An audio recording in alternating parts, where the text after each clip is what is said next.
If you need to remove unwanted objects in one of your nice photos using a phone, there is a great free app I highly recommend. It will do something like this.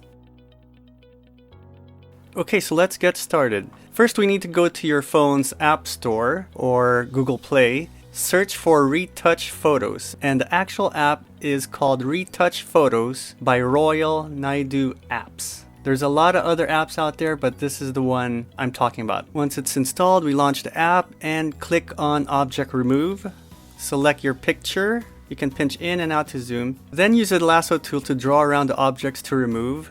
I do sections with different backgrounds separately in horizontal sections because that's how the program replaces the unwanted object with the surrounding horizontal background textures. And just keep doing it. Repeat in sections. And you see here it made duplicates of this item, and you can still remove those.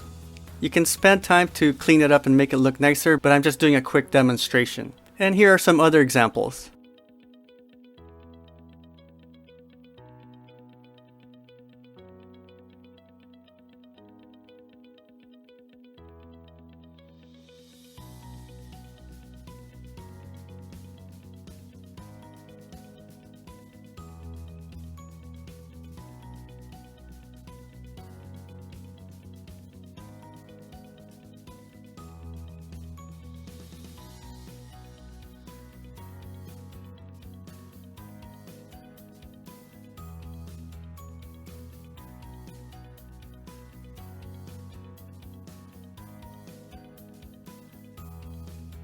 Okay, so that's how you use Retouch Photos.